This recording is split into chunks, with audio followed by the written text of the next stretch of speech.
सतगुरु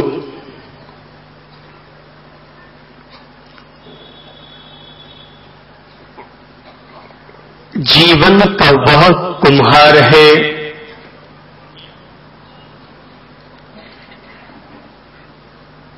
कि जिसका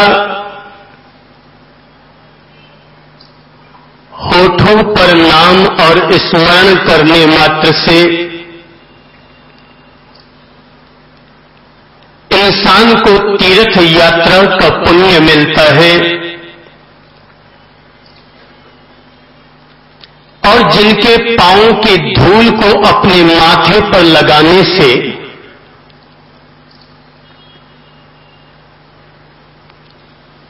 हर किसी इंसान को मंदिर की 3 बार परिक्रमा लगाने का आनंद उपलब्ध होता है।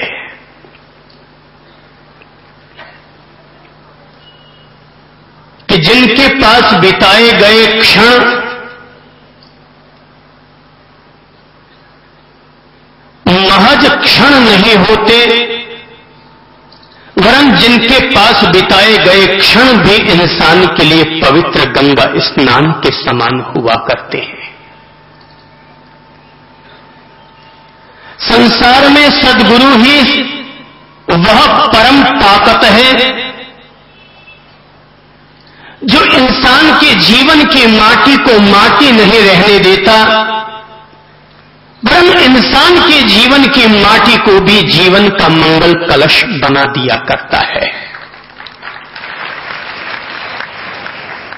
कि जिसके हाथों से गुजरकर कोई माटी मंगल कलश बनती है, कि जिसके हाथों से गुजरकर कोई माटी मंदिर का माधव बनती है, कि जिसके हाथों से गुजरकर कोई माटी रात के अंधेरों को दूर करने वाला चिराग बना करता है, संसार में उसी शक्ति का नाम सतगुरु है। सतगुरु तो उस माली की तरह हुआ करते हैं जो कि इंसान के जीवन में सदाचार और सद्विचारों के बीजों का वपन करते हैं। सतगुरु तो उस मांझी की तरह हुआ करते हैं जो कि इंसान की डूबती हुई नैया को भी पार लगा दिया करते हैं।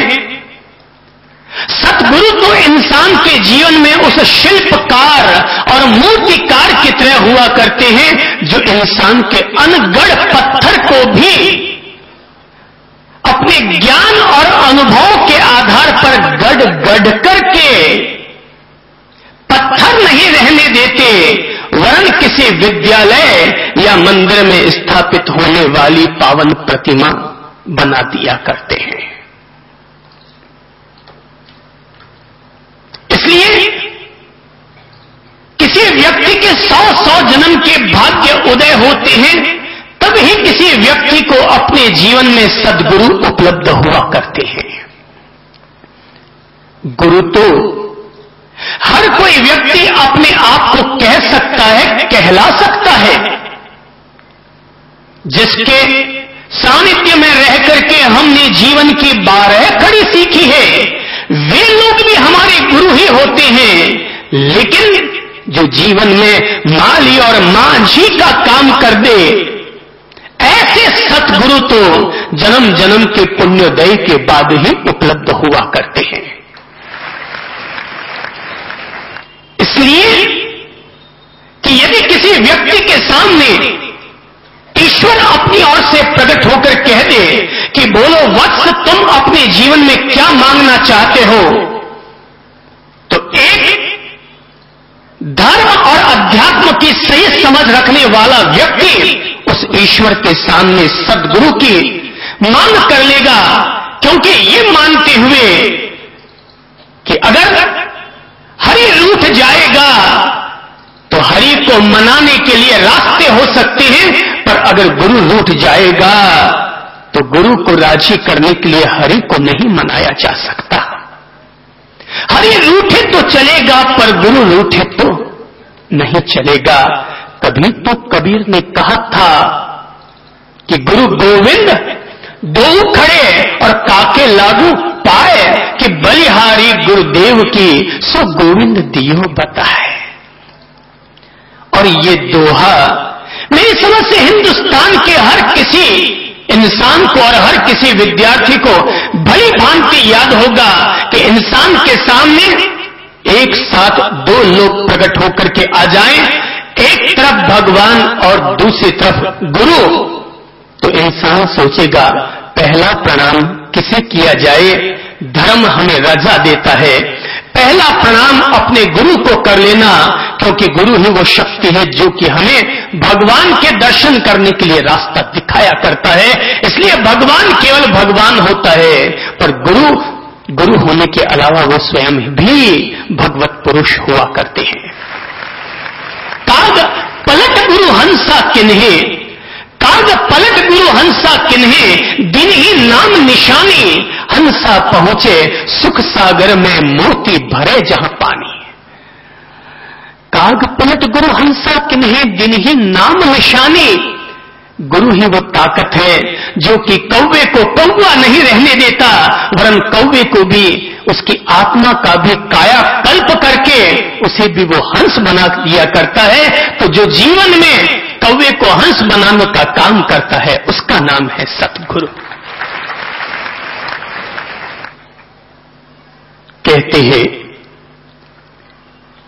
महर्षि नारद एक दफा भगवान की सेवा में पहुंचे और जाकर के अनुरोध करने लगे कि भगवान, मेरी आपके सामने एक जिज्ञासा है, और जिज्ञासा यह है कि मैं आपसे पूछना चाहता हूं कि व्यक्ति के जीवन में गुरुजनों के दर्शन और सत्संग का क्या लाभ प्राप्त होता है।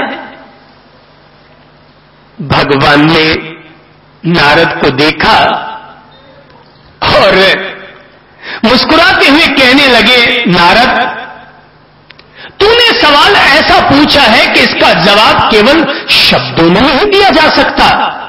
अगर तू हकीकत में ही इस सवाल का जवाब पाना चाहता है तो वत्स एक काम कर, अभी अभी नरक में एक कीड़ा पैदा हुआ है, तू एक काम कर वहां चला जा और वहां जाकर के उस कीड़े से अपने सवाल का जवाब पूछ ले।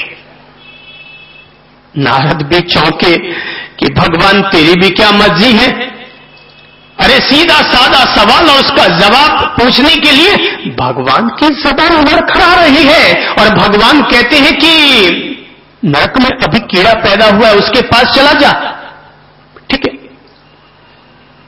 भगवान की आज्ञा सुन नारद सीधे नरक में आए और अभी अभी जो कीड़ा पैदा हुआ था उसके सामने पहुंचे और जाकर कहने लगे, अरे भाई कीड़े, भगवान के द्वारा भेजा गया आया हूं, जरा बताओ तो सही कि सतगुरु के दर्शन और सत्संग का क्या लाभ प्राप्त होता है। जैसे ही नारद ने अपना सवाल पूछा कि तत्काल उसने देखा कि सामने कीड़ा अचानक एक सेकंड के लिए लड़खड़ाया और वहीं पर ही जमीन पर नीचे लुढ़क पड़ा। नारद चौंक पड़े, अरे ये तो कीड़ा मर गया। तो क्या सतगुरु के दर्शन और सत्संग का ये लाभ होता है कि जिसे भी दर्शन दिए जाए वो आदमी मर जाएगा? बड़ी विचित्र बात है ये तो। वापस चले आए भगवान जी के पास और आकर कहने लगे, भगवान, आपने तो जिस कीड़े का नाम बताया था वो तो कीड़ा मुझे देखते ही मर गया। भगवान फिर मुस्कुराए और कहने लगे, अच्छा अच्छा, एक काम करो, अभी अभी वो जो जाओ, देखो नीचे जो जंगल दिखाई दे रहा है उस जंगल में अभी अभी एक हिरणी ने एक बच्चे को जन्म दिया है, तो तुम उससे जाकर के अपना सवाल पूछ लो। नारद उस हिरणी के पास आए, अपना सवाल पूछा, पर जवाब दे उससे पहले ही हिरणी के बच्चे ने जैसे ही नारद जी को देखने के लिए आंख खोली कि दर्शन करते ही अचानक उसकी आंख से एक आंसू टपका और हिरणी का बच्चा भी वहीं पर ही अपनी अंतिम सांस ले बैठा। नारद फिर चौंक पड़े तो क्या सतगुरु के दर्शन और सत्संग का ये लाभ होता है? कीड़ा भी मरा, हिरणी का बच्चा भी मरा। फिर आया लौटकर भगवान से फिर पूछा। भगवान ने कहा अच्छा एक काम करो, वो जो देखो नीचे जाओ, सामने जो गाय खड़ी है, अभी अभी उस गाय ने एक बछड़े को जन्म दिया है, तुम उस बछड़े से जाकर के अपना सवाल पूछ लो।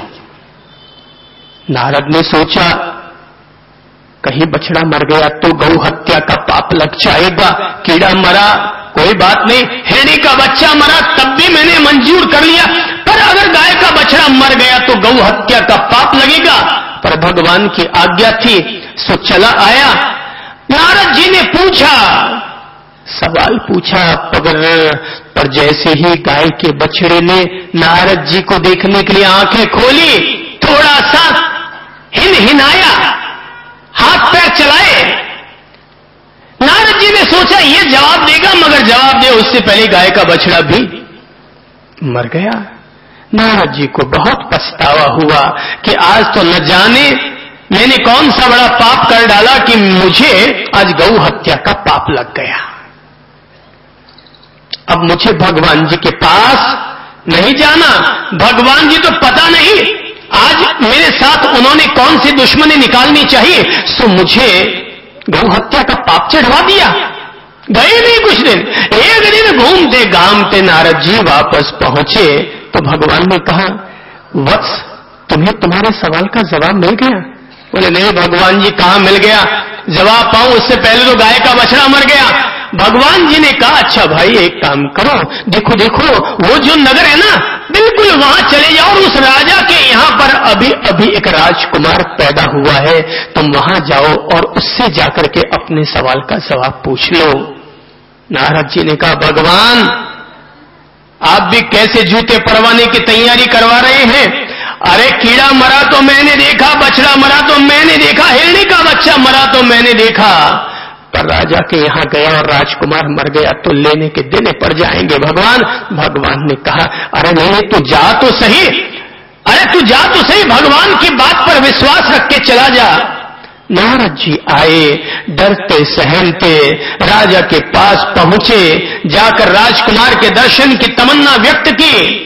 राजकुमार को लाया गया क्योंकि राजा ने भी सोचा न जाने मेरे बच्चे के कैसे पुण्य उदय हैं कि स्वयं देवलोक से चलकर के महर्षि नारद धरती पर आए मेरे बच्चे से मिलने के लिए, जरूर कोई ना कोई रहस्य है। बच्चे को लाया गया। पहले तो 2 मिनट नारद जी देखते रहे कि कहीं मुझे देखते ही ये बच्चा मर न जाए। जब लगा कि नहीं बच्चा मरा नहीं है तो नारद जी ने अपना सवाल पूछा कि ओ राजकुमार, मैं भगवान के द्वारा भेजा गया देवदूत हूं और यह सवाल पूछने के लिए आया हूं कि सतगुरु के दर्शन और सत्संग का क्या लाभ होता है। राजकुमार अभी अभी पैदा हुआ था, अचानक उसके चेहरे पर मुस्कान निकल पड़ी और वो नवजात शिशु अचानक बोलने लगा और कहने लगा भगवान तो क्या आप अभी तक नहीं समझ पाए कि सतगुरु के दर्शन और सत्संग का क्या फायदा होता है? बोले नहीं मैं अभी तक नहीं समझ पाया। राजकुमार हंसा और कहने लगा भगवान सतगुरु के दर्शन और सत्संग का क्या लाभ होता है, मैं इसका जीता जागता प्रमाण हूं। महाराज सच्चाई ये है कि एक दिन आप पधारे थे नरक के द्वार पर और आपने एक कीड़े को दर्शन दिए थे। वही कीड़ा आपके दर्शन पाकर के उसकी गति तो उसी समय वो तो मरने वाला था, पर एक सतगुरु के दर्शन हो गए तो उसकी गति सदगति बन गई और वही कीड़ा मर करके हिरणी का बच्चा बन गया। आपने फिर भगवान उस हिरणी के बच्चे पर कृपा की और दोबारा दर्शन दिए। हिरणी के बच्चे की भी आयुष्य पूरे होने वाली थी, उसकी आयु पूरी होने वाली थी कि आपने फिर वहां पर दर्शन दिए और दर्शन देकर के इस तरह से उसकी भी आयु पूरी होने वाली थी, पर गति को सदगति बना दिया और वही हिरणी का बच्चा मर करके गाय का बछड़ा बन गया। महाराज आपने और तीसरी बार कृपा की और गाय के बछड़े को आपने दर्शन दिए और वहां पर से फिर उस बछड़े की गति सदगति बनी और वही गाय का बछड़ा मर करके मैं राजकुमार बना। वही गाय का बछड़ा मर करके मैं राजकुमार बना। भगवान क्या गुरुजनों के सत्संग और दर्शन का इससे भी और कोई बेहतरीन परिणाम हो सकता है? पुरानी कहावत है, गोरख में कालो बैठे, रूप नहीं तो अक्ल आवे। यदि रूपवान व्यक्ति के पास काला व्यक्ति जाकर बैठेगा या काले के पास रूपवान व्यक्ति जाकर बैठेगा तो रूप भले ही ना आए पर आदमी के साथ रहने से उसकी अक्ल तो जरूर आ जाया करती है। यही तो व्यक्ति की अच्छी संगत और बुरी संगत का परिणाम होता है कि एक संगत इंसान को बुरा बना देती है और एक संगत इंसान को अच्छा बना देती है। एक संगत उसी मिट्टी को कीचड़ बना देती है और एक संगत उसी मिट्टी को माटी का माधव बना देती है। संगत का असर है। अगर अच्छी संगत मिल जाए, अच्छा दोस्त मिल जाए, अच्छा परिवार मिल जाए, अच्छा वातावरण मिल जाए तो एक जड़ बुद्धि इंसान भी आगे बढ़ सकता है। पर अगर वही चीज न मिले तो एक अच्छे घराने में पैदा होने वाला व्यक्ति भी अगर बुरी संगत में चला जाएगा तो एक राजकुल में पैदा होने वाला इंसान भी अपनी बुरी संगत के कारण प्रभाव डाकू बन जाएगा। अच्छी संगत अगर मिल जाए तो चंड कौशिक को अगर महावीर की संगत मिल जाए तो चंड कौशिक नहीं रहता, चंड कौशिक भी तब भद्र कौशिक बन जाता है। और अगर बुरी संगत मिल जाए तो राजकुल में पैदा होने वाला राजकुमार भी डाकू प्रभाव बन जाता है। अच्छी संगत मिल जाए तो बुद्ध की संगत को पाकर के अंगुलीमाल भी एक महान भिक्षु बन जाया करता है। अच्छी संगत मिल जाए तो रत्नाकर डाकू भी वाल्मीकि ऋषि बन जाया करता है। जीवन में अगर पाने जैसी कोई चीज है, जैसे कोई आदमी अपनी शादी करना चाहता है तो शादी करने से पहले माइक लोग 10-10 घर देखते हैं ताकि पहचाना जा सके लड़की किस कुल की है, किस घर घराने की है, वहां के संस्कार कैसे हैं, वहां के उठने बैठने के तरीके कौन से हैं, वहां की मान मर्यादा कौन सी है। यही देख करके तो लड़की को लाया जाता है। याद रखिएगा, अगर आप भी कभी अपने लड़के के लिए शादी करने के लिए जाए ना तो छोरा गोरा या छोरी गोरी देख करके मत लाइएगा। गोरी छोरी देखने में बड़ी अच्छी लगती है पर अगर उस आदमी का नेचर, उस औरत का नेचर अगर ठीक नहीं है तो गोरे रंग को चाट के भी कितना चाटोगे, चाट के भी कितना चाटोगे, आखिर काम तो आदमी के गुण ही आएंगे। मैं एक घर में था, एक अरबपति घर में था तो मैंने देखा कि उस घर में जो बहू थी वो बिल्कुल सामान्य रंग की थी और देखने में भी कोई इतनी बहुत ज्यादा खूबसूरत नहीं थी। मैं सोच करके दंग रह गया, इतना बड़ा अरबपति परिवार, इतने बड़े ज्वेलर्स और इतनी सामान्य लड़की लेकर के आए। ठीक है, कुछ बोले नहीं। हमारा वहां 3 दिन रुकने का काम पड़ा, 3 दिन हम उनके मेहमान बने। तो हुआ ऐसा कि तभी हमने दोपहर में देखा कि सास जी और ससुर जी भोजन करने के लिए बैठे हैं। उनके घर में 30-30, 40-40 नौकर काम करते हैं, पर मैंने और हमने देखा कि सास जी और ससुर जी के लिए भोजन बनाने का काम खुद बहू करती है। खुद बहू सास जी और ससुर जी को भोजन बना करके खिलाती है। सब्जियां नौकर सुधार सकती है लेकिन सब्जी को छौंकने का काम बहू करेगी।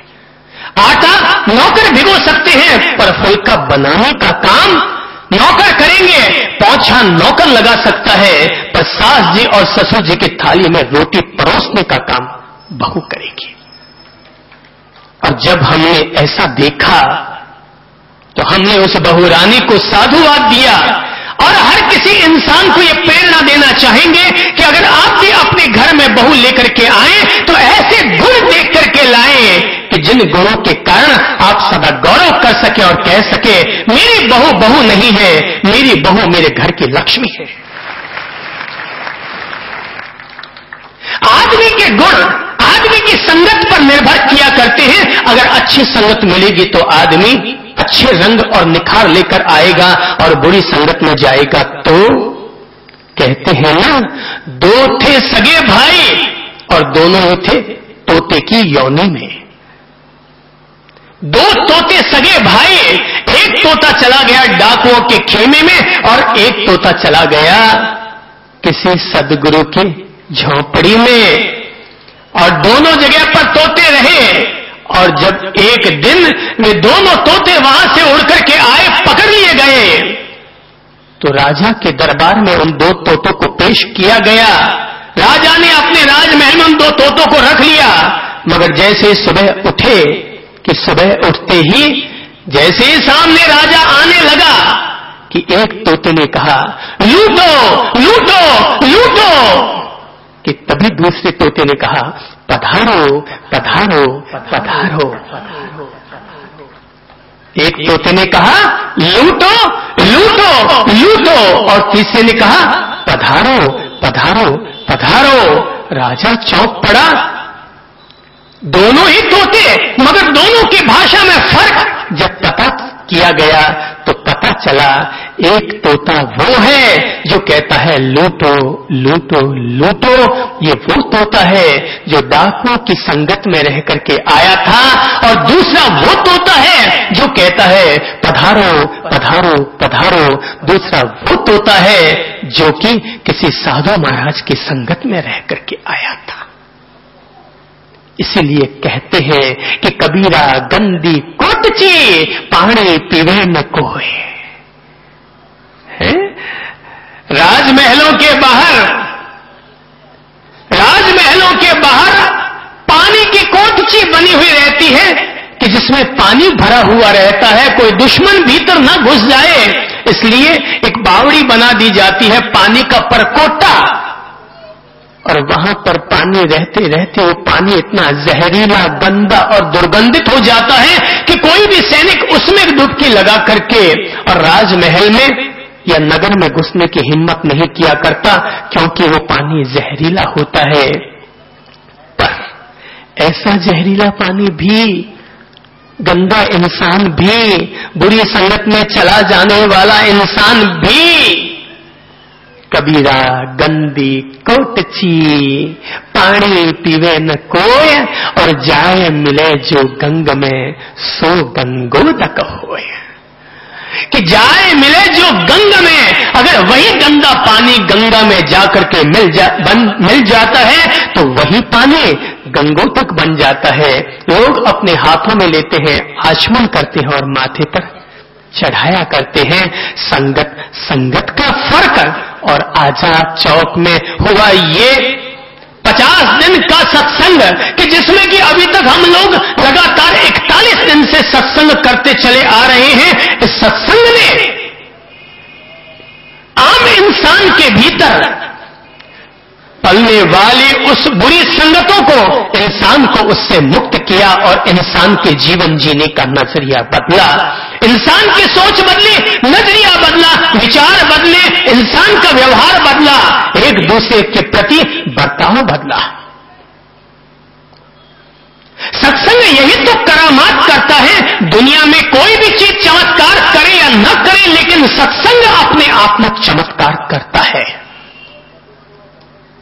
किसी ने अगर कोई चमत्कार न देखा हो तो आप अपने आप को देखिए और अपने आप को देख करके अपने आप से पूछिए कि 40 दिन आपने सत्संग किया, पढ़ाई तो आपने जिंदगी में, अगर आप बीए बीकॉम या एमए तक पढ़े हैं तो जरूर आपने 15 साल तक 16 साल तक पढ़ाई की होगी।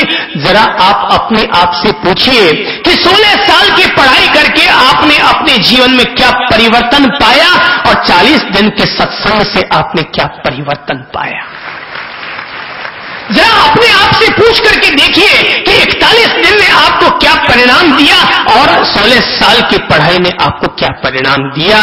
अगर मैं दावे के साथ कहूंगा, कोई भी व्यक्ति जो 16 साल तक MA की पढ़ाई करता है, यदि वो 16 साल नहीं वरन 1.5 साल भी अपने पूरी तरह हमें समर्पित कर दे, तो हम दावे के साथ कहेंगे मात्र 1.5 साल में नहीं तो 3 साल में, 3 साल में नहीं तो 5 साल में उनको फिर से कोई इतना महिमावंत व्यक्ति बना देंगे कि जिसको बनने के इंसान अपने आप में सपने और ख्वाब देखा करता है।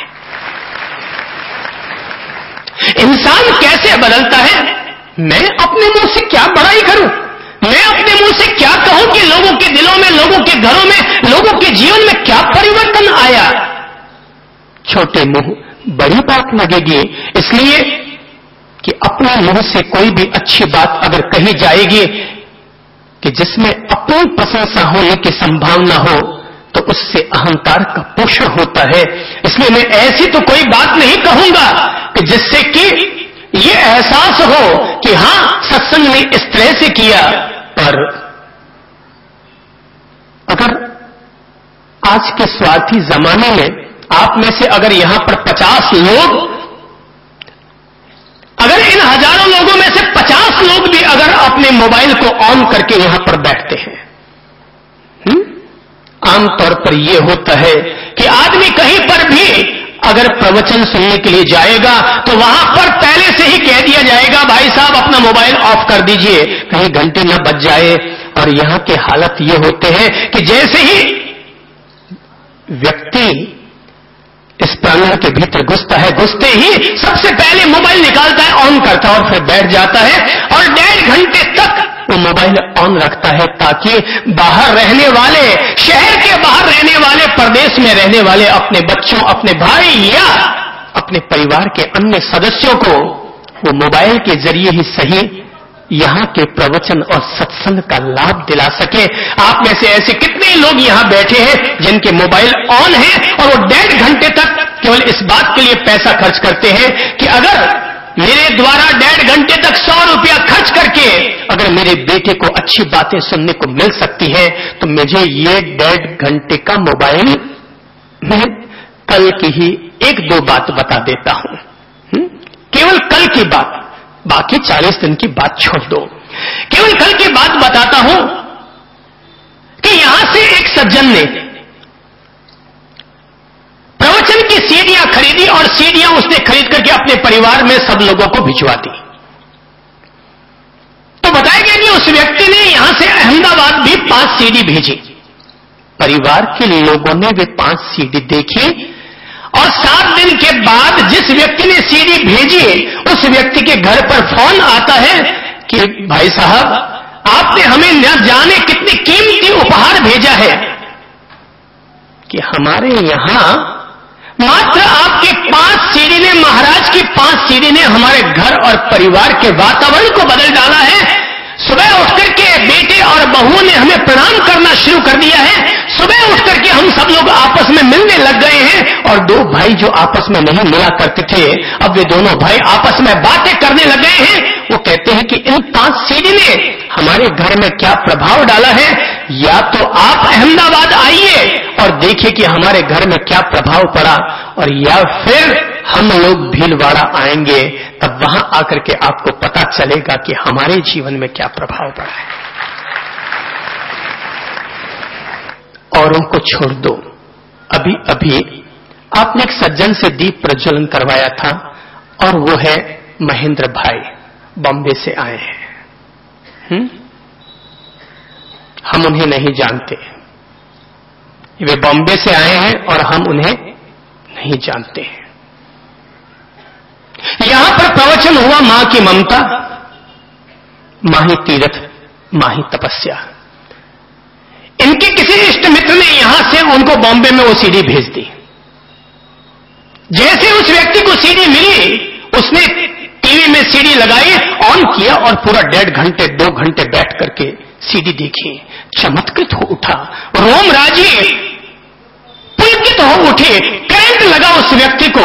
उस व्यक्ति ने तत्काल जयपुर फोन किया, 100 सीडी भेजो। 100 सीडी वहां पर बॉम्बे पहुंची। उस व्यक्ति ने बॉम्बे में एक एक व्यक्ति अपने मित्रों को ले जाकर के दी, एक एक सीडी ले जाकर के बांटी। 2 दिन के बाद वो व्यक्ति बताता है कि 2 दिन के बाद जिस फ्लैट में वो रहता है, उसके नीचे वाले फ्लैट वालों को भी उसने दी थी। और वो व्यक्ति जाति से, धर्म से तो जैन है, पर काम करता है टेलरिंग मटेरियल का। तो उसके यहां पर टेलरिंग का काम करने वाले दर्जी आते हैं।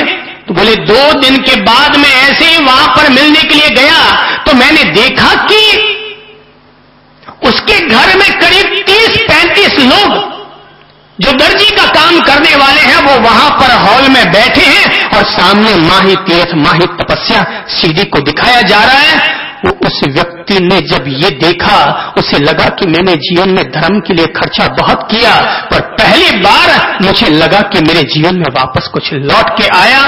उस व्यक्ति ने तब हाथों हाथ यहां पर फोन किया और कहा कि मेरे लिए 1000 सीडी, माही तीर्थ, माही तपस्या की 1000 सीडी तैयार कर दीजिए। और पूछा गया कि कैसे भिजवानी है? बोले भेजने की जरूरत नहीं है, मैं खुद ही 3 दिन के बाद भीलवाड़ा आता हूं और अपने साथ ले जाऊंगा और बॉम्बे में ये सीडियां ले जाकर के बांटूंगा। सत्संग का प्रभाव।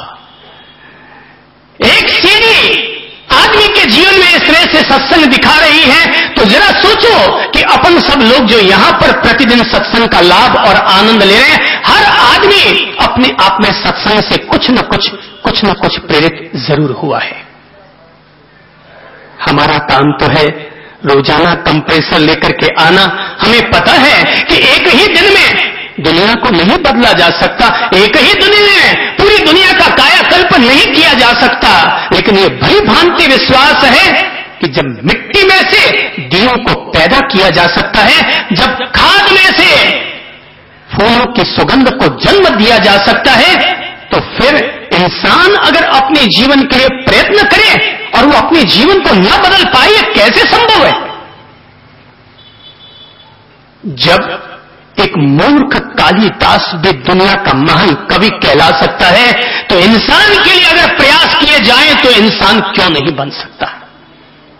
हर इंसान अपने साथ पाप और पुण्य लेकर आता है, अपनी किस्मत लेकर आता है, लेकिन याद रखिएगा कि इंसान के जीवन में किस्मत की भूमिका 30% होती है, पर इंसान के प्रयास और पुरुषार्थ की भूमिका 70% हुआ करती है।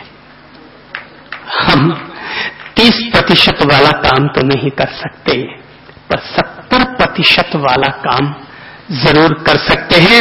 और अगर 70% वाला काम करने के बावजूद अगर लगता है कोई परिणाम नहीं आ पाया, तो फिर ये आदमी की अपनी किस्मत है।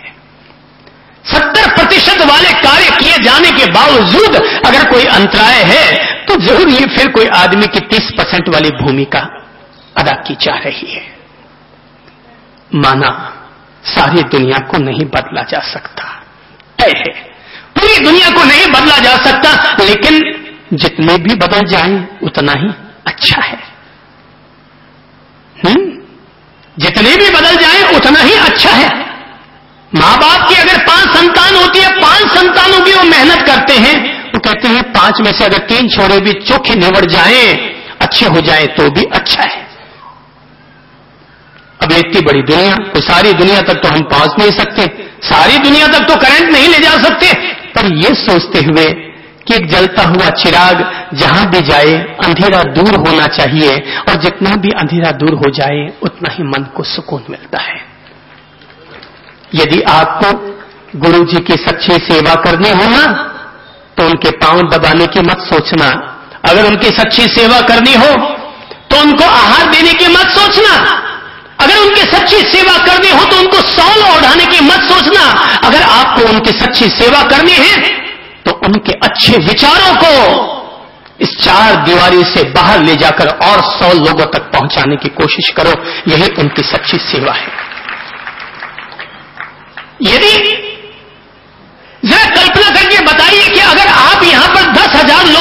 हमें सुनते हैं और 10,000 लोग ये प्रण लेते हैं कि हम गुरु जी की बातों को और रोजाना 100 लोगों तक पहुंचाएंगे। जरा मुझे गुणा करके बताओ कि 10,000 लोग, अगर हर आदमी 100 लोगों तक अच्छी बात पहुंचा रहा है, तो 10,000 लोग अगर ये प्रयास करते हैं तो कितने लोगों तक ये संदेश पहुंचे, कितने लोगों तक पहुंचे हैं जी?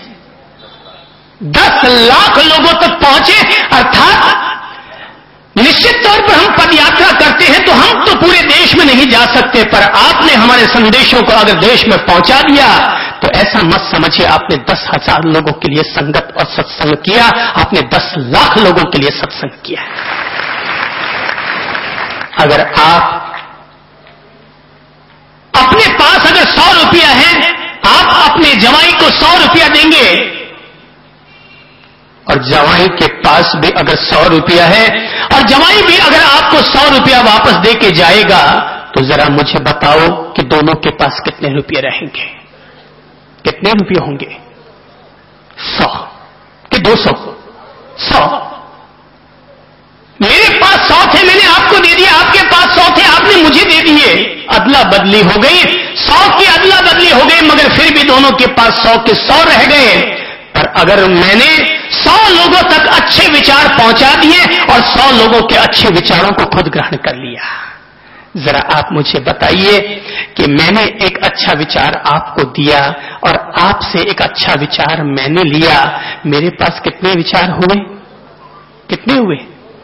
तो डबल पैसे का लेन देन करोगे तो जितना था उतना ही रह जाएगा, पर अच्छे विचारों का अगर लेन देन करोगे तो दुनिया में क्रांति हो जाएगी, परिवर्तन हो जाएगा, घर परिवार जुड़ जाएंगे, भाई भाई जुड़ जाएगा, लोगों की मानसिकता बदल जाएगी।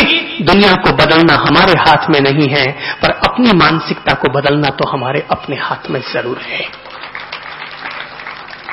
हम अपने पापा को नहीं बदल सकते, हम अपनी सास को नहीं बदल सकते, पर हम अपने आप को बदल सकते हैं। और जो व्यक्ति अपने आप को बदल लेता है, इसी का नाम है दीक्षा, कि मैंने अपने आप को बदल डाला। ऐसा हुआ।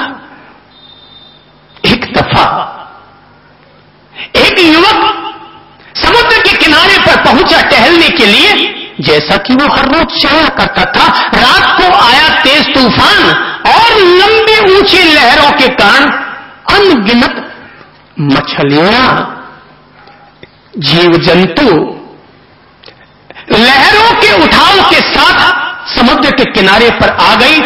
पानी तो वापस बह गया, पर समुद्र के किनारे पर लहरों के साथ आने वाली मछलियां किनारे पर ही रह गई, और वे सारी मछलियां बगैर पानी के तड़फने लगी। लंबी दूरी तक, सैकड़ों 50 किलोमीटर तक केवल मछलियां ही मछलियां दिखाई देती हैं। युवक वहां आया, उसने मछलियों को तड़पते हुए देखा, वो झट से मछलियों को उठा उठाकर वापस पानी में डालने लगा। घंटा भर तक वो मेहनत करने लगा, आखिर वो थक गया। उसने अब तक कम से कम 2-5 हजार मछलियां वापस पानी में डाल दी, थक गया, सीधा हुआ, कमर सीधी की कि तभी वहां आए हुए दूसरे युवक ने टिप्पणी की कि भैया, काहे को मेहनत करते हो, काहे को छाती कूटा करते हो? अब अगर मछलियां आ गई किनारे पर तो तुम करोगे क्या? बोले मैं इनको बचाने का प्रयत्न कर रहा हूं। बोले तुम कितनों को बचाओगे? किलोमीटरों तक मछलियां ही मछलियां दिखाई देती हैं। अगर तुम 2-5 हजार मछलियों को अगर वापस पानी में डाल भी दोगे, उन्हें अगर जीवन दान दे भी दोगे, तो क्या फर्क पड़ने वाला है? युवक ने कहा, मित्र, निश्चित तौर पर कोई फर्क तो नहीं पड़ने वाला, पर जितनी मछलियां पानी में जाएंगी और जितनों को जिंदगी मिलेगी, जितनों को जीवन दान मिलेगा, उतनों को तो फर्क जरूर पड़ेगा। सारी मछलियों को मैं नहीं बचा सकता, लेकिन जितनी मछलियां बचेंगी और जितनों को जीवन दान मिल जाएगा, उतने तो कुछ कम से कम फायदा हुआ कि नहीं हुआ? तो जितने लोग सत्संग में आए, जितने लोग लाभान्वित हुए, उतनों को तो फायदा हो गया। माना कि पूरी दुनिया को फायदा न हुआ, पर जितनों को हुआ उतना ही अच्छा, जितने लाभान्वित हुए उतना ही अच्छा। लगातार 40 दिन से आप सब लोग मिलकर के यहां पर जीवन जीने का पाठ सीख रहे हैं। अपन लोगों ने यहां बैठकर, जैसा कि पारंपरिक रूप से सत्संग होते हैं, अपन लोगों ने वैसा कोई सत्संग नहीं किया। एक तरह से यह सत्संग महज सत्संग नहीं था, यह सत्संग अपने आप में जीवन की प्रयोगशाला थी, जीवन की प्रयोगशाला थी, जीवन की पाठशाला थी। कभी चंद्रप्रभ की पाठशाला बन जाती थी, तो कभी ललित प्रभ की पाठशाला बन जाती थी, और पाठशाला में टीचर आते थे और हम सब विद्यार्थी बन करके एक प्रोफेसर के पास बैठ करके और जीवन जीने का पाठ और तजुर्बा सीखा करते थे। उसने बहुत बड़ी मदद की थी। जैसा कि एक बिल्कुल व्यवहारिक उदाहरण अपन लोग दिया और लिया करते हैं, और वो उदाहरण होता है कि पत्थर को हथौड़े से तोड़ना। अगर कोई मजदूर पत्थर को हथौड़े से तोड़ता है, एक मारता है जोर की हथौड़ी, पत्थर नहीं टूटा, दूसरा फिर मारता है, नहीं टूटा, तीसरा फिर मारता है, नहीं टूटा, चौथा फिर मारता है, नहीं टूटा, लेकिन पांचवा जैसे पड़ता है कि पत्थर के टुकड़े हो जाते हैं। जरा अपने आप से पूछे कि पत्थर को किस चोट ने मारा, किस चोट ने तोड़ा? पहली से टूटा, नहीं टूटा, दूसरी से टूटा, नहीं टूटा, तीसरी से, चौथी से, तो किससे टूटा? पांचवीं से टूटा है? पांचवीं से टूटा। जरा मुझे आप बताइए कि पांचवीं से टूटा या 5 से टूटा? पांचवीं चोट से टूटा कि 5 से टूटा? 5 से टूटा। पांचवीं चोट से अगर टूटना होता तो पांचवीं चोट भी वही चोट थी जो कि पहली चोट थी। चोट 5 चोटों ने मिलकर के काम किया, और इसी तरह से अगर यह सत्संग काम करेगा तो पूरा 51 दिन का सत्संग काम करेगा। हर सत्संग अपने आप में पूर्ण था, और इस तरह से 51 दिन मिलकर के एक पत्थर को तोड़ेगा, और तब फिर से कोई मिट्टी में से माधव पैदा होगा, फिर से किसी मिट्टी में से मंगल कलश का जन्म होगा, फिर से किसी मिट्टी में से चिराग और मिट्टी के दिए का निर्माण होगा। पूर्णता थोड़ा थोड़ा मिलकर, बूंद बूंद मिलकर के घड़ा बनता है, और थोड़ा थोड़ा बन करके, थोड़ा थोड़ा मिला करके पूंजी बना करती है। सेम अकाउंट इसीलिए तो है कि थोड़ा थोड़ा थोड़ा थोड़ा।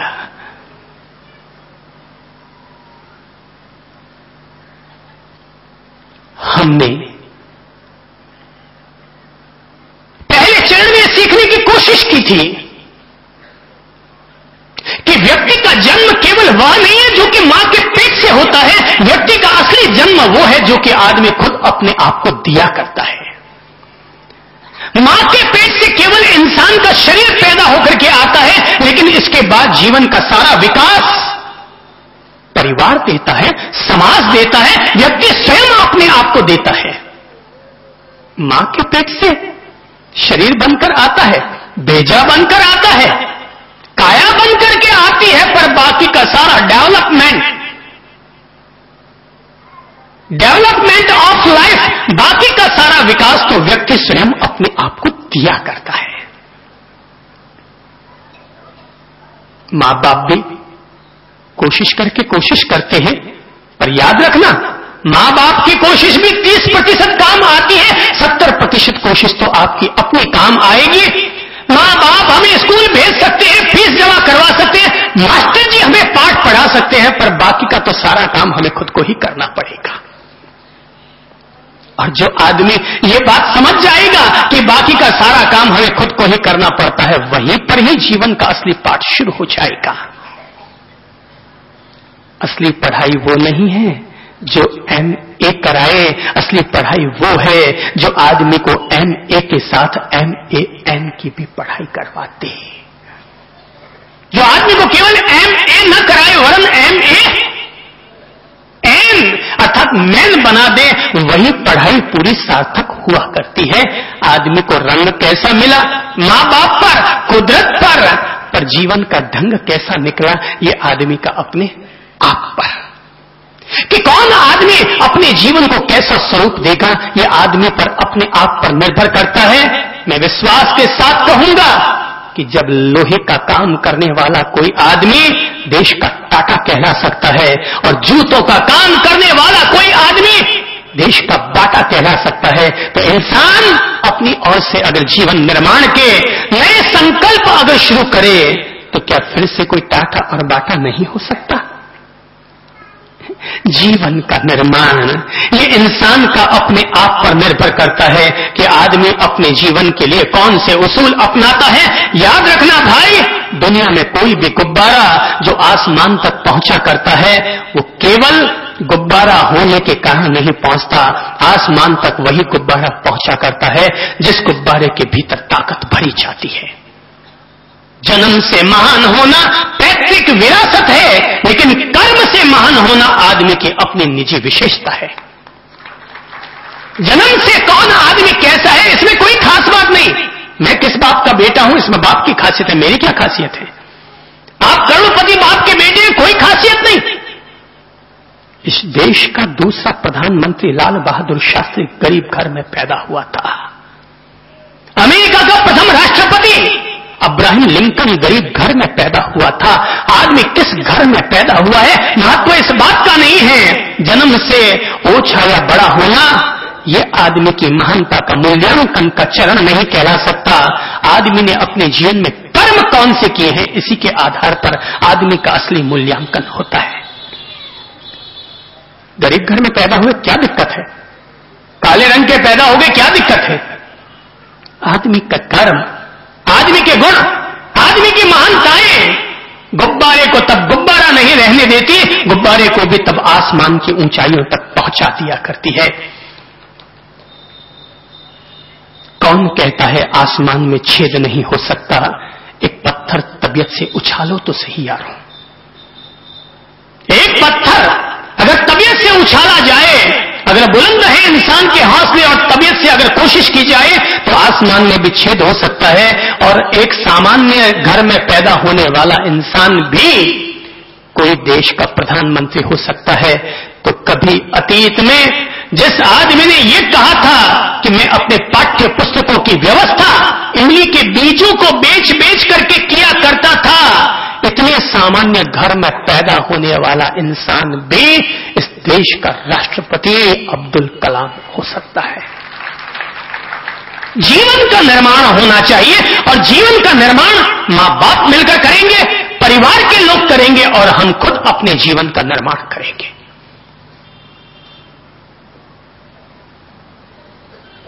हमने यह सीखने की भी कोशिश की कि इंसान का स्वास्थ्य इंसान के जीवन का पहला पायदान है, उसके सुखों का, उसके शांति का, उसके आनंद का पहला पायदान है। पहला सुख निरोगी काया। आदमी की काया अगर निरोगी रहेगी तो जीवन के सारे सुख आनंद देंगे। काया अगर बीमार रहेगी तो काया को अगर ठीक करना है तो अपने रसोई घर को ठीक करो। स्वास्थ्य को उपलब्ध होना है तो अपने आहार को ठीक करो। अन्न को करो आधा, शाक को करो कितना? दुगुना। याद करो ताकि खाना खाने जैसे बैठो ना आपको ये सब बातें याद रहे, क्योंकि हर आहार में आरोग्य छिपा हुआ रहता है।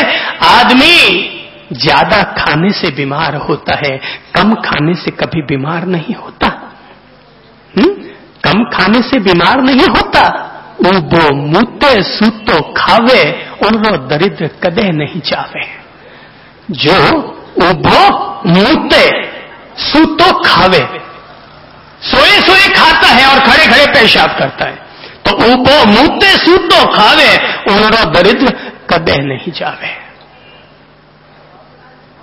या और फार्मूला ले लो, पांव को रखो गरम, पांव को रखो गरम, पेट को रखो नरम और माथे को रखो ठंडा। क्या रखो? पांव को रखो गरम। स्वस्थ आदमी के लक्षण है ये। माथा अगर गर्म है तो बीमार, पांव अगर ठंडा है तो बीमार। स्वस्थ आदमी का लक्षण क्या होगा? पांव को रखो गर्म और पेट को रखो। देख लो आपका पेट कहीं बाठे की तरह तो नहीं है? पेट नरम है कि नहीं है? पांव को रखो, क्या कहा मैंने? गरम। पांव को रखो गरम, पेट को रखो नरम जावे डॉक्टर तो मारो उसको डंडा। स्वस्थ रहने का इतना सही तो राज है। इसीलिए मैंने कहा अन्न को करो आधा, शाक को करो दुगुना, पानी पियो तिगुना और हंसी को करो चौगुना। अन्न को करो आधा, 4 रोटी खाते हो तो 2 रोटी खाओ, ज्यादा खाने में कोई सार नहीं है, मुफ्त का खाने को मिल जाए तो मरना मत खाने को। लोगों की आदत है, पता नहीं लोग सुधरते क्यों नहीं है। कहीं पर भी अगर एक पेड़ा भी मिलेगा ना, बोले पहले जाके ले लो, पहले जाके ले लो, फिर कहीं मिलेगा कि नहीं मिलेगा, जैसे घर में है ही नहीं। हिंदुस्तान को बदलना भगवान जी के लिए भी टेढ़ा काम है। वो अमेरिका को बदलना हो तो मेरे लिए आसान काम है, पर हिंदुस्तान को बदलना हो तो भगवान जी के लिए भी टेढ़ा काम है। अपन हिंदुस्तानी लोग जन्म से ही सारे भगवान के अवतार हैं। अपन लोग अपन सारे हिंदुस्तानी लोग जन्म से ही ज्ञानी हैं, जन्म से ब्रह्म ज्ञानी हैं। सारे लोग एक दूसरे को ज्ञान देते फिरते हैं। अपन लोग हिंदुस्तानी है ना, बोले कौन है, बोले हिंदुस्तानी है। इनकलाब जिंदाबाद। अमेरिका को बदलना हो तो आसान है, जापान को बदलना हो तो बहुत आसान है, पर हिंदुस्तान को बदलना हो तो बहुत कठिन है। ऐसा हुआ भगवान जी के पास में एक दफा अमेरिका भी पहुंचा, लंदन भी पहुंचा और हिंदुस्तान भी पहुंचा। भगवान जी ने पूछा, कहो भाई किस लिए आना हुआ? बोले साहब एक एक सवाल लेकर आए हैं, जरा जवाब दे दीजिए। बोले क्या जवाब पूछना है? बोले साहब अमेरिका ने कहा साहब हमारे देश में भी आजकल रिश्वतखोरी होने लग गई है। लंदन ने भी कहा हमारे देश में भी भ्रष्टाचार फैलने लगे। हिंदुस्तान ने कहा वो हमारे यहां तो है ही है, इसीलिए तो ये समस्या लेकर आपके सामने आए हैं। अमेरिका ने पूछा जरा भगवान बताइए तो सही कि हमारे देश में से भ्रष्टाचार कब खत्म हो जाएगा? भगवान जी ने आंखें बंद की और 2 मिनट बाद खोल के कहा भाई 10 साल में तेरे यहां से सारा भ्रष्टाचार खत्म हो जाएगा, आतंकवाद खत्म हो जाएगा। लंदन ने भी कहा कि साहब हमारे यहां से भ्रष्टाचार कब खत्म होगा? भगवान जी ने फिर आंखें बंद की, 2 मिनट देखा, गणित में हिसाब किताब किए और कहा भाई 20 साल बाद तेरे यहां से भी भ्रष्टाचार आतंकवाद सब खत्म हो जाएगा। हिंदुस्तान ने भी पूछा, भगवान जी ने आंखें बंद की, खुली नहीं भगवान जी की आंखें, गणित हिसाब किताब बराबर बैठ ही नहीं पाया। हिंदुस्तान, लंदन और अमेरिका तीनों बैठे बैठे उकदा गए और सांस तक भी जगह आंख ना खुली। तो भगवान जी को बुलाया गया, पूछा गया अरे भगवान जी क्या हुआ, गए और समाधि में चले गए क्या? बोले भाई इतनी गुना भाग हो गए, इतने गुना भाग हो गए कि अभी तक भी जोड़ बाकी पूरे सार निकल के आए नहीं है। बोले क्यों क्या हुआ? बोले भाई हिंदुस्तान का तो भगवान ही मालिक है, हिंदुस्तान का तो भगवान ही मालिक है, हिंदुस्तान को सुधारना बहुत कठिन है। मैं सोचता हूं अमेरिका में संत लोग नहीं होते हैं, हो लंदन के लोग संन्यास नहीं लेते हैं, मगर फिर भी वहां के लोग ईमानदार हैं, हैं?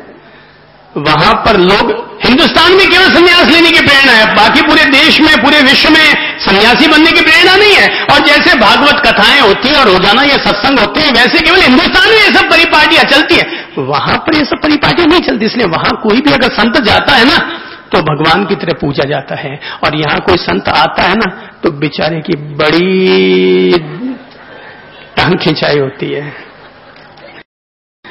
अब देखो बेचारे लोग कैसी कैसी टांग खिंचाई कर देते हैं। महाराज लोग बेचारे इतना तप त्याग करते हैं, बेचारे पैदल चलते हैं, ये नहीं खाते वो नहीं करते, ये नहीं करते वो नहीं करते, मगर फिर भी जिनको टांग खिंचाई करने की आदत है वो तो टांग खिंचाई करने से चूकते नहीं है। भाई याद रखना, जिंदगी में किसी की भी निंदा मत करना। जब भी अगर पता चल जाए ना कि वो महाराज में अमुक कमी है तो उसकी निंदा करने की बजाय ये सोचना कि कम से कम मैं अगर जिंदगी में महाराज बना तो मैं ये काम नहीं करूंगा,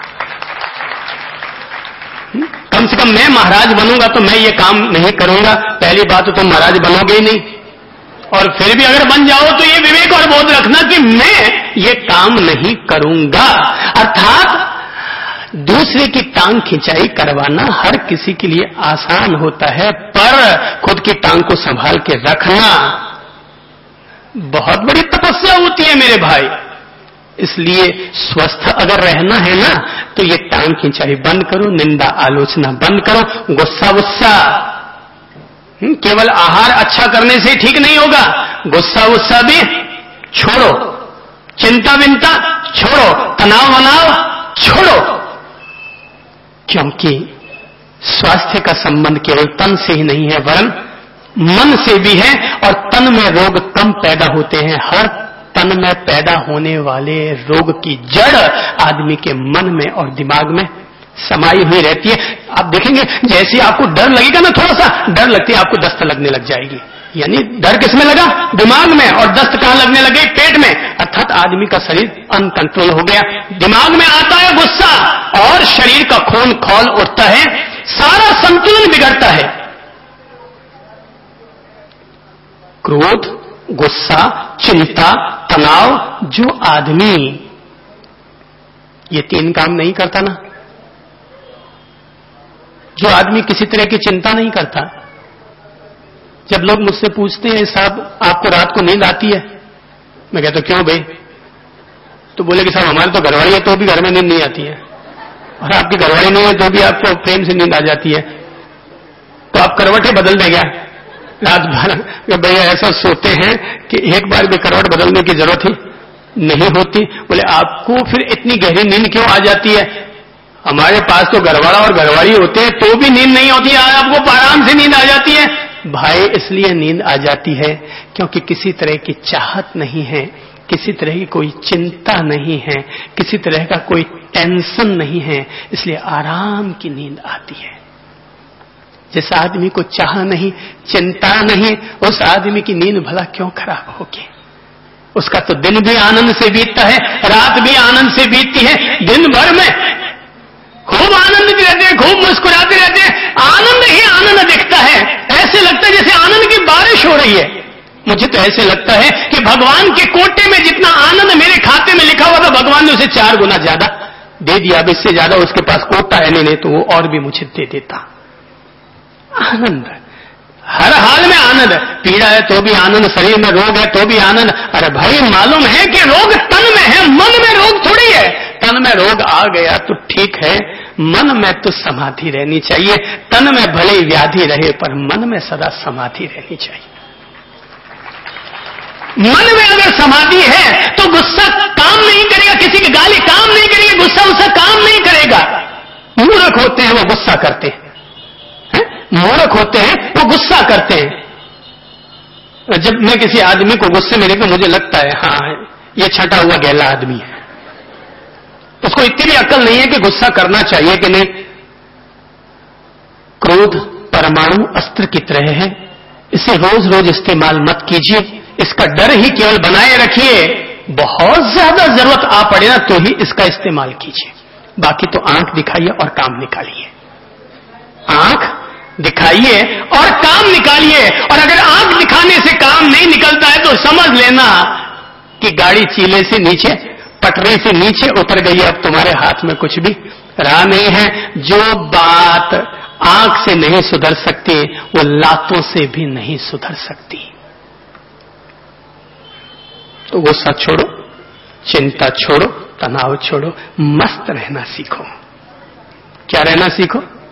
मस्त रहना, हर हाल में मस्त। आग लगे बस्ती में पर अपन तो रहेंगे, जो होना है होगा, मरने वाले मरेंगे, पैदा होने वाले पैदा होंगे। बोले साहब वो पैदा हो गया, बड़ी अच्छी खुशी की बात है। अभी यहां आ रहा था तो आप में से वो एक सज्जन यहीं बैठे हैं और आके कहने लगे साहब बड़ी खुशी की बात है, बड़ी खुशी की बात है। क्या हो गया? बोले साहब मेरे पोता हो गया। ये तो बहुत अच्छी बात है। बोले पोता हो गया। लोग खुद ही आके फंस जाते हैं, लोग खुद ही बेचारे आकर के हमारे जाल में फंस जाते हैं। हम तो कहते हैं भाई मत फंसो पर फंस जाते हैं। तो साहब पोता हो गया, पोता हो गया। मैंने कहा ये तो बहुत खुशी की बात है भाई, बधाई की बात है। अब हमारी आदत है ऐसी कि हम तो हर चीज में बधाई ठोक देते हैं। कोई कई दफा गलती हो जाती है हम लोगों से। कोई कहते हैं साहब दादाजी गया अपना, बहुत अच्छा हुई हो। अरे बाप जी कहीं गए? अरे भाई अच्छा हुई हो, गया तो थाके अधिकार मिल गया। वो जाएंगे तो भी तो आपको अधिकार मिलेंगे, वो नहीं जाएंगे तो कब तक उनको झेलते रहेंगे अपन। जो होता है अच्छे के लिए होता है।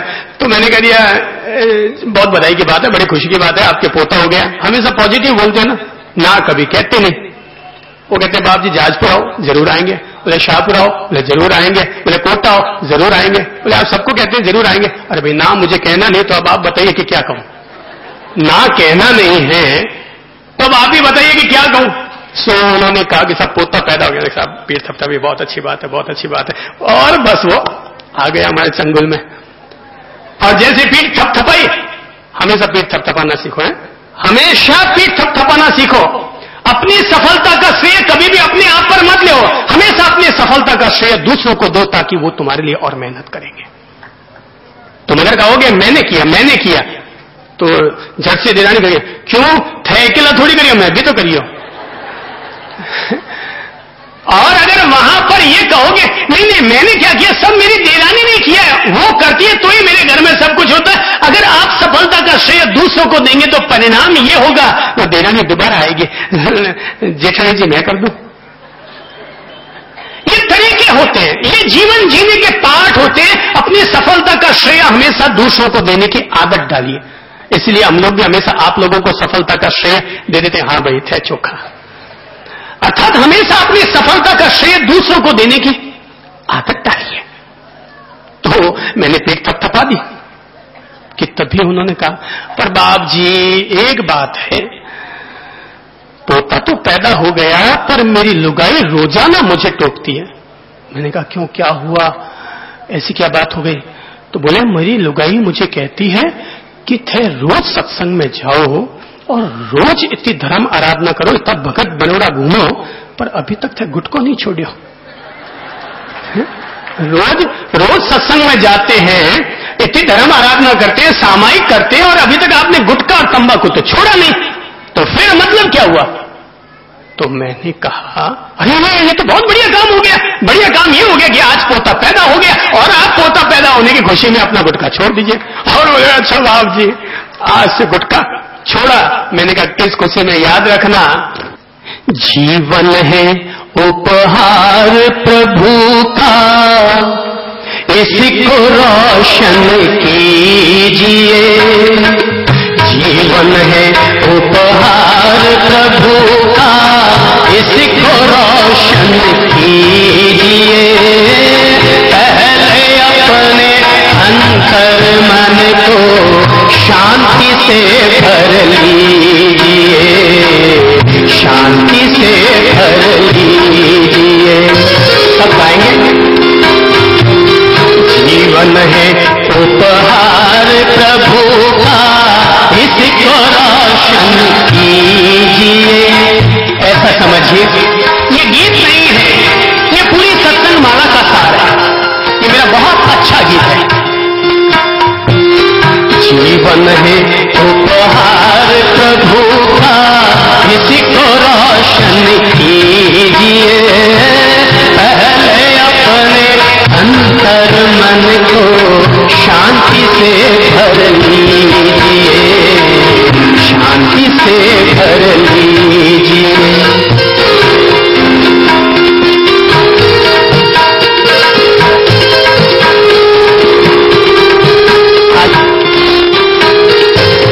मन ही शिव है, मन ही शक्ति, मन का ज्ञान जरूरी है। मन ही शिव है, मन का ज्ञान जरूरी। तीन लोक की तीर्थ यात्रा, तीन लोक की मन के बिना अधूरी है। तीन लोक की तीर्थ यात्रा मन के बिना, मन में प्रभु से प्रीत लगाकर, मन में प्रभु से प्रीत लगाकर ज्योति से भर लीजिए, ज्योति से भर लीजिए। जीवन है उपहार प्रभु का, इसको रोशन कीजिए। पहले अपने अंतर मन को शांति से भर लीजिए, शांति से भर लीजिए।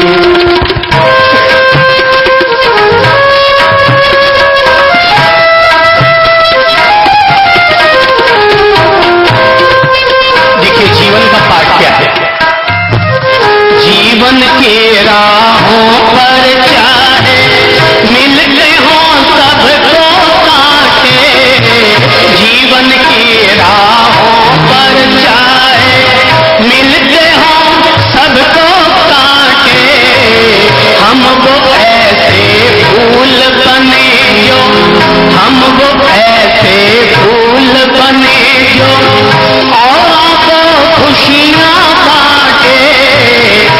वो कैसे फूल बने जो औरों को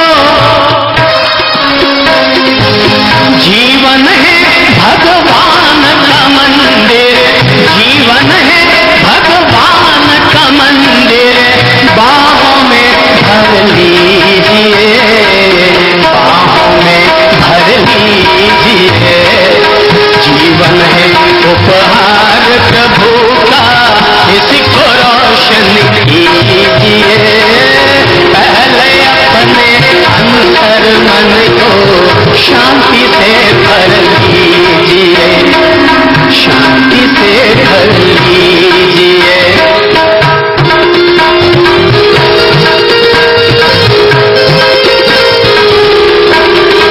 मैंने फिर कह दिया था, ये गीत नहीं है, ये गीत अपने आप में जीवन की गीता है। इसके बोल बोल नहीं है, इसके बोल भी अनमोल है। मन में ज्ञान का दीप जलाकर, मन में ज्ञान का दीप जलाकर, भीतर की आंखें खोलो। मन में ज्ञान का दीप जलाकर, भीतर की सांसों के हर तार तार में, सांसों के हर तार तार में प्रभु प्रेम का रस घोलो। सांसों के हर प्रभु प्रेम का रस घोलो। हर मूरत में प्रभु की सूरत, हर मूरत में प्रभु की सूरत, प्रभु के दर्शन कीजिए, प्रभु के दर्शन कीजिए। जीवन है उपहार प्रभु का, इसको रोशन कीजिए। पहले अपने अंतर मन को शांति से भर लीजिए, शांति से भर लीजिए।